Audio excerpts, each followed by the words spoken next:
சென்னை கொடுங்கையூரில் மழைநீர் செல்லும் கால்வாய்களில் தூர்வாரும் பணியை தமிழக துணை முதல்வர் உதயநிதி ஸ்டாலின் தொடங்கி வைத்து அதனை பார்வையிட்டார். இந்த நிகழ்வில் கலந்து கொள்ள 37வது வார்டு மாமன்ற உறுப்பினரும் வடசென்னை மேற்கு மாவட்ட காங்கிரஸ் கட்சி தலைவருமான டில்லி பாபுவுக்கு அழைப்பு விடுக்கப்படவில்லை என்று கூறப்படுகிறது.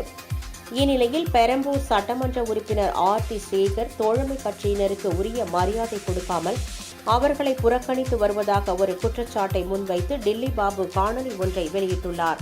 அந்த காணொலி சமூக வலைதளங்களில் தற்போது பரவி வருகிறது. பெரம்பூர் சட்டமன்ற தொகுதி மட்டும் பாத்தீங்கன்னா அறவே தோழமை கட்சியை புறக்கணிக்கப்படுது. இது உண்மையே ரொம்ப மன வருத்தம் இருக்கு.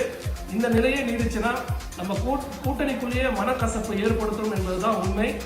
ஏன்னு கேட்டீங்கன்னா அதே வேளையில மக்கள்கிட்டயும் ஒரு கெட்ட பேர் உருவாகிறதுக்கு நேரிடும். இதை தவிர்க்கணுன்றதுக்காக தான் தலைமை தலையிட்டு திராவிட முன்னேற்ற கழகத்தினுடைய நிர்வாகிகள் பெரம்பூர் சட்டமன்ற தொகுதிக்கு உட்பட்ட பொறுப்பாளர்களுக்கு உரிய முறையில் அறிவுரை கொடுத்து இனி வரும் காலங்களில் காங்கிரஸ் ஆனாலும் சரி, ஈவன் பிசிகாவோ மதிமுகவோ அவங்களுடைய மனக்குமரலை என்கிட்ட சொல்லியிருக்காங்க. நாங்கள் பேசியிருக்கிறோம்.